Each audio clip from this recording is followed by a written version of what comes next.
হ্যাঁ বন্ধুরা, সবাই কেমন আছো? আশা করি সবাই ভালো আছো। আজকে হলো 31 মে 2026। তো অনেকদিন হয়ে গেল বন্ধুরা, আমি কোনো ব্লগ ভিডিও করি নাই। তো আজকে চেষ্টা করবো একটা ছোট্ট একটা মিনি ব্লগ করার জন্য। বহুত দিন হয়ে গেলো, প্রায় 1.5-2 মাস হয়ে গেলো নিজের হোম টাউন, নিজের ঘরের থেকে দূরে আছি। আজকে নিজের ঘরে যাবো, নিজের হোম টাউনে যাবো, তো তার একটা ছোট্ট একটা মিনি ব্লগ দিব। তো আশা করি ভিডিওটা আপনাদেরকে ভালো লাগবে।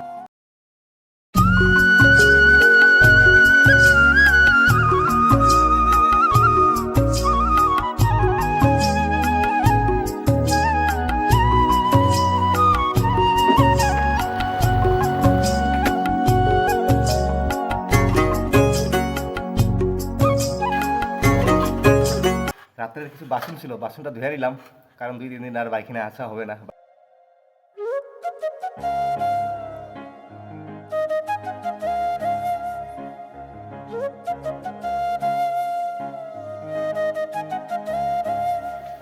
যারা ছেলে মানুষ তারা আমার এই মনের কষ্টটা, মনের ইমোশনটা একটু হলে বুঝবা। নিজের হোম টাউন, নিজের ঘরের থেকে, নিজের পরিবারের থেকে, নিজের বন্ধু বান্ধবের থেকে দূরে থাইকা কাজ করার কষ্টটা কি, সেটা একমাত্র তোমরাই বুঝবা যারা ছেলে আছো, যারা আমার এই ভিডিওটা দেখতেছো। তো বেসিক্যালি জীবনে চলতে গেলে, জীবনে বাঁচতে গেলে কাম করতে লাগে। আর আমাদের একটা কথা কি জানো, আমাদের এইটা না থাকলে আমাদের জীবনে কোনো দাম নাই, এমনকি আমাদের পরিবারও দাম নাই। এটা বাস্তব কথা, এটা মানতে লাগবে সবাইকে। তো যেটাই হোক, জীবনটা এরকম হয়ে গেছে আমার। ঘুমের থেকে উঠি, ডিউটি যাই, ডিউটি থেকে আসি, রুমে আসি, রান্না বান্না করলে করলাম, না করলে নাই, হোটেলে খাইলাম। জীবনটা একটা তেজপাতার মতন হয়ে গেছে। লাইফে কোনো যে এক্সাইটমেন্ট বইলা, হ্যাপিনেস বলে জিনিস আছে নাই, বোরিং, সব স্টপ হয়ে গেছে। ভাবি মাঝে সময় অল্প সময় পাইলে অল্প রাইডে বেড়া যেতাম, ঘুরতে যেতাম, বন্ধু বান্ধব আড্ডা মারতাম, সময় নেই। তো এখন 1 তারিখ, 2 তারিখ, 3 তারিখ, এই 3 দিন আমি ছুটি নিয়ে নিয়েছি। তো 3 দিন আমি আমার মতন করে পার করবো, 3 দিন আমি আমার মতন করে কাজ করবো, 3 দিন আমি আমার মতন করে ঘুরবো, খাবো দাবো, যা করবো করবো। তো দেরি হইতেছে, বেশি দেরি করবো না। মুখটা ধুয়ে স্নান কইরা আমি তাড়াতাড়ি রেডি হইয়া আমি বাইরে যাই।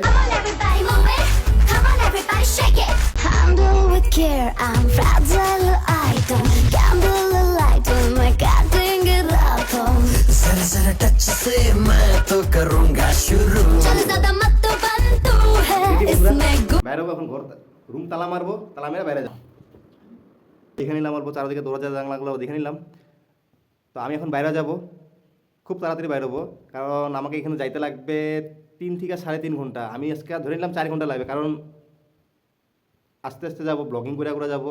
ভাবছিলাম সকাল 4টার দিকে বাইরে হবো, তো ঘুমের থেকে উঠলাম 9টার দিকে, 4টার দিকে কীভাবে বেরোনো যায়। তো খুব দেরি হয়ে গেলো, দেরি করি না, বাইরে যাই। বাপরে বাপ বন্ধুরা, যা গরম দিছে আজকে। আজকে মনে হচ্ছে আমাদের মামা, এটা আমাদের আসামের মামা না, এটা পুরো জগতের মামা। হ্যাঁ, আজকে খুব মেজাজে, খুব টেম্পারে আছে। জুন জুলাই মাস, মামারের দিন এটা হবে না মানে আর সবকে একদিন আতা স্যার। তো সেরকম কথা হয়ে গেলো বন্ধুরা। আমি আস্তে আস্তে ব্লগিং করতে করতে যাবো। আমার হাতে কেমন গোপ্রো নাই। সো আমি আমার এই হাতের মোবাইল ফোনটা দিয়ে আমি ভিডিও করতে করতে যাবো। সো বাইক চালানোটা আমি ভিডিও করাটা অল্প এরকম একটা অসুবিধা লাগে। তো যতটুকু সম্ভব আমি ভিডিও করবো, ব্লগিং করবো, ছোটো ছোটো ক্লিপ নিবো, যাতে আমি ভিডিওতে আমি তো আপনাদেরকে দেখাতে পারি। সো দেখতে থাকো বন্ধুরা। বাবা বিশ্বকর্মার নাম নিয়ে যাত্রাটা আরম্ভ করি। তো তার আগে আমি কিলোমিটার সেট করে দিই।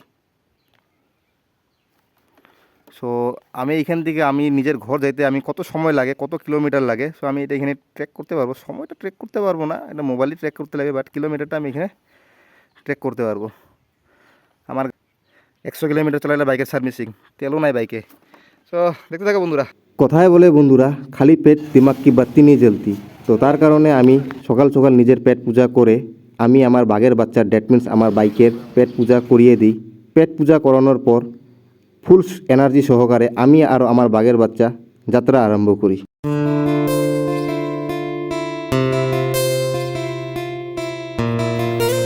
আরো একবার চলো ফিরে যাই, পাহাড়ের ওই বুকেতে দাঁড়াই, আকাশের হাত চানিতে সাড়া দি।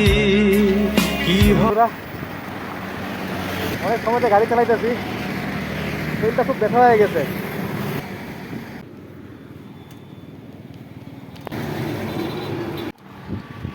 তো বন্ধুরা, ফার্স্ট অফিস আমি দাঁড়াইলাম এখানে, অল্প গাছের তলার রেস্ট নিতেছি। গাড়ির থেকে তো আমি বেশি টায়ার্ড হয়ে গেছি বন্ধুরা। এরকম 1.5 ঘন্টা গাড়ি চালায়া, আমি জানি না জায়গাটার নাম কি, মনে হয় বরপেটা হাউলি এটা, কারণ অল্প আগে আমি সেখানে একটা সাইনবোর্ড দেখতে পারলাম বিএস কলেজ বইলা, তো তার থেকে অনুমান করলাম যে এটা বরপেটা হাউলি হইতে পারে।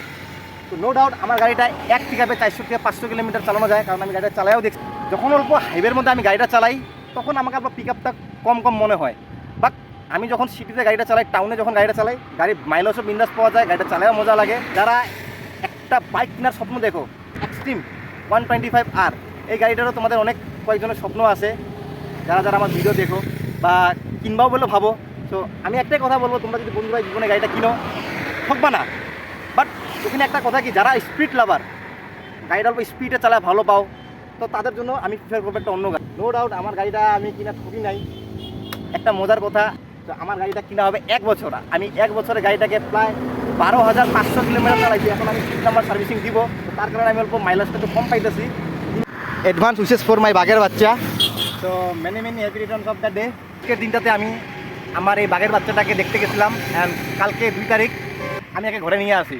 তো ভালো থাকিস, ভালোভাবে চলিস, আমার সাথে থাকিস, এটাই বলবো। তো দেরি করবো না বন্ধুরা।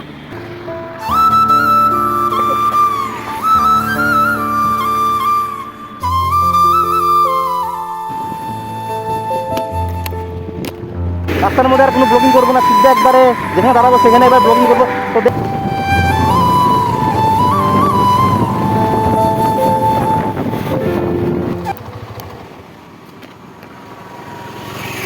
তো বন্ধুরা ফাইনালি বঙ্গাইগাঁও পার হইলাম। বঙ্গাইগাঁও পার হয়ে অল্প দাঁড়াইলাম। বাড়িতে যাওয়ার একটাই উদ্দেশ্য আমার, কালকে আমাদের বাড়িতে বাৎসরিক পূজা, বাবা লোকনাথের পূজা। তো 2026-এ মনো মাস পড়ছে বলে, তো মনো মাসে আমাদের সনাতন ধর্মে মূর্তি পূজা করা হয় না, তো ছোট্ট মোটো করে একটা কিছু একটা পূজা করা হবে বাড়িতে। বন্ধুরা এখানে দেখো 2 কাপল 2 বউ জামাই রাইডে বাইরে হয়ে গেছে। হ্যাঁ এটা খুব ভালো লাগে বন্ধুরা, বউ জামাই একলাই ঘুরতে বাড়িতে। আমি তো বলে ঘুরবো বন্ধুরা।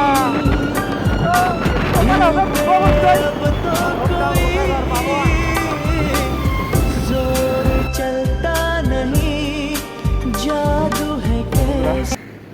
স্কেটিংয়ের অবস্থা নাই না, পুরো ঘাম কালা হয়ে গেছে। তো যেটাই হোক এইসব ইগনোর করো। তো বর্তমান আছে আমি গুরুফাড়াতে।